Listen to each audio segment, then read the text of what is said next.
पूर्वी, नाश्ता तैयार है, चल जल्दी से आजा। आई मंदिर गई है, जैसे ही मंदिर से आएगी हम लोग ऑफिस जाएंगे।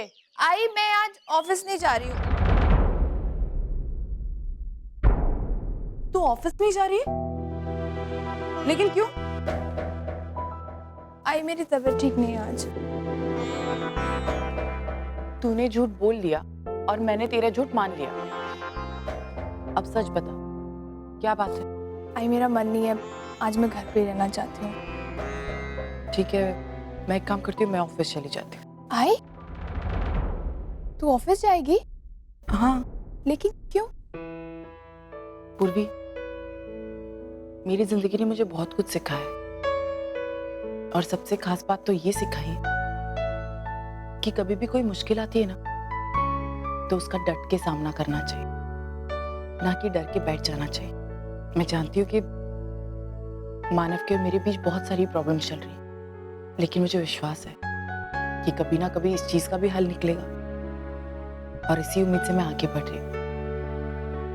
और मैं चाहती हूँ कि तू भी आगे बढ़े, समझी? और एक बात कहूँ, मैं नहीं चाहती हूँ कि मेरी वजह से तेरे काम पर कोई भी असर पड़े। अगर ऐसा हुआ तो मैं अपने आप को कभी माफ नहीं कर पाऊंगी, इसलिए मैं जैसा कहती हूँ प्लीज वैसा कर। आई तो बहुत स्ट्रांग है, कैसे कर लेती तू ये सब? अब नई शुरुआत है, नई सुबह है, तो हमें आगे बढ़ना चाहिए ना। रात को जो कुछ भी हुआ उसे भुलाना मुश्किल है, लेकिन नामुमकिन नहीं। तो इससे अच्छा है कि हम इन सारी बातों को इग्नोर करते हैं और आगे बढ़ जाए। चल ऑफिस चलते हैं। हाँ चल, आज मेरा प्रेजेंटेशन है, तुझे पता है? देवा, आई मैं वो प्रेजेंटेशन कैसे भूल सकती हूँ? आज हमें अर्जुन को प्रेजेंटेशन अरे एक सेकंड पूर्वी, इतनी चिंता क्यों कर रही है? आराम से पूर्वी, तूने हमें इतना सब कुछ सिखाया है, तुझे हम पर विश्वास नहीं है कि हम अच्छा प्रेजेंट करेंगे? हाँ लेकिन पूर्वी, हम अपनी सुपरवाइजर की नाक ऊपर रखेंगे, तू टेंशन मत ले। चल मंजू, अब शांत भी हो जाओ। पूरी रात रोती रही हो, अब भी रो रही हो। अरे जो होना था सो हो गया। विनोद, मुझे तो ऐसा लगने लगा जैसे पप्पा हमारे भाग्य में खुशियां लिखना ही भूल गया, इसीलिए तो हमारे साथ ये सब हो रहा है। ऐसा नहीं है मंजू। तो फिर कैसा है? उस दिन सागरपुरा में क्या कुछ नहीं हुआ। लोग अपने हिसाब से आते हैं, अपनी कारगुजारियां करके चले जाते हैं और उसका भुगतान हमारी बेटी को करना पड़ता है। मंजू, अगर तुम अर्जु के बारे में बात कर रही हो तो बिल्कुल गलत सोच रही हो। तुम जानते हो कि अर्जु कभी भी ऐसा जानबूझकर नहीं करेगी, उसके पीछे कोई ना कोई मजबूरी जरूर रही होगी। अरे कुछ भी रहा विनोद, लेकिन हमारी पुण्य का फ्यूचर तो खराब हो गया ना। अर्जु को ये सब करने से पहले थोड़ा तो सोचना चाहिए था। तुम शांत हो जाओ, तुम्हारी तबीयत वैसे भी ठीक नहीं रहती है और ऐसे में तुम, मैं देखता हूँ।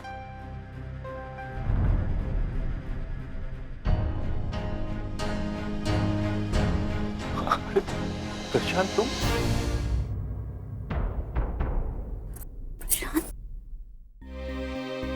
अंदर आ सकता हूँ?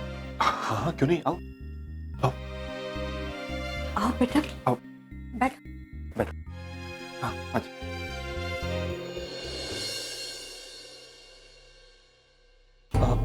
काका, मैं जानता हूँ कि मेरे आई बाबा यहाँ पर आकर रिश्ता तोड़कर चले गए और इस बात से आप लोगों को कितना दुख पहुंचा है, इस बात का अंदाजा है मुझे, और इसीलिए मैं यहाँ पर आया हूँ। उन दोनों की तरफ से मैं आपसे माफी मांगता हूँ। नहीं प्रशांत, इसकी कोई जरूरत नहीं है। और वैसे भी देखा जाए तो तुम्हारे आई बाबा कहीं भी गलत नहीं है। उन्हें भी तो अपनी इज्जत का ख्याल रखना है ना। सो काका, मैं नहीं जानता कि मेरे आई बाबा ने ऐसा क्यों किया, लेकिन एक बात मैं जरूर जानता हूं कि आप लोग बहुत अच्छे हैं और जाहिर सी बात है कि आपने पूर्णिमा में भी यही अच्छे संस्कार दिए होंगे। काका, दरअसल मैं पिछले बहुत टाइम से एक ऐसी लड़की की तलाश में हूं जो मुझे और मेरे परिवार वालों को संभाल सके, मेरे आई बाबा के साथ एडजस्ट कर सके। और सच कहूं तो मुझे पूर्णिमा में वो लड़की दिखाई दी है। वैसे पिछले 2 दिन में हमारे बीच में बहुत अच्छा बुरा हो चुका है, तो फिर भी मैं आपसे पूछना चाहता हूं कि क्या आप अभी भी पूर्णिमा का हाथ मेरे हाथ में देंगे? वैसे आप मना करना चाहे तो कोई जबरदस्ती नहीं है। नहीं प्रशांत, ऐसी कोई बात नहीं है। हमें अच्छा लगा कि तुम हमारी पुण्य का रिश्ता मांगने के लिए आए हो, लेकिन देखो, हमें इस बात से कोई भी एतराज नहीं है, बल्कि हमें तो बहुत खुशी है। लेकिन क्या तुम्हारे आई बाबा को इस बारे में पता है? अब एक्चुअली अभी तक मैंने उनको बताया नहीं, पर आप उस बात का टेंशन मत लीजिएगा, मैं उनको बता दूंगा और कन्विंस भी कर दूंगा। प्रशांत, अगर तुम्हारे आई बाबा को इस बात से कोई भी एतराज नहीं है तो हमसे ज्यादा खुश कौन हो सकता है? वैसे काका, मैं पूर्णिमा से मिल सकता हूँ? हाँ, क्यों नहीं, वो सो रही है, मैं उसे अभी उठा कर लाती हूँ। अरे नहीं काकी, उसे सोने दीजिए, मैं फिर कभी मिल लूंगा। हाँ काका, अगर आपको एतराज ना हो तो मुझे पूर्णिमा का नंबर मिल सकता है? अरे हाँ हाँ, क्यों नहीं। लिखो 9820। बड़ी मुश्किल से माँ को रिश्ता तोड़ने पर मजबूर किया था, लेकिन बेटा फिर से वही रिश्ता जोड़ने चला है। अब क्या करूं? कैसे रास्ता निकालूं इस मुसीबत से?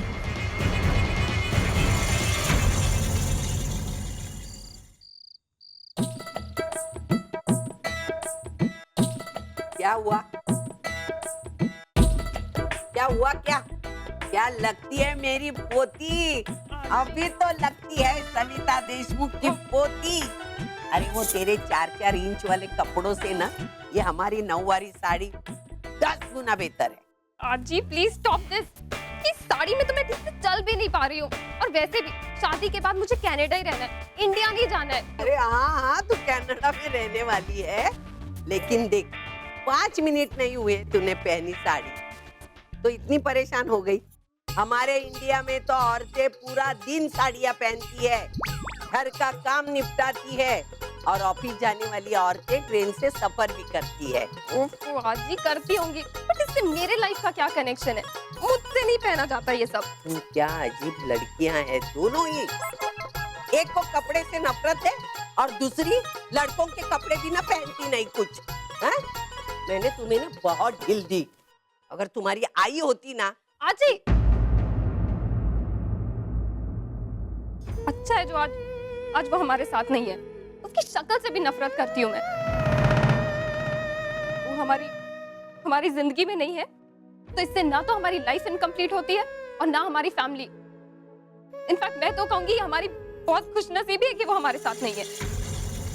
पापा को कितने दुख देखने पड़े उसकी वजह से, और उसने कभी अपनी बेटियों के बारे में पता भी करने की कोशिश नहीं की। और आजी प्लीज, मैं आपसे भी रिक्वेस्ट करती हूँ कि आइंदा उसका जिक्र मेरे सामने मत करिएगा।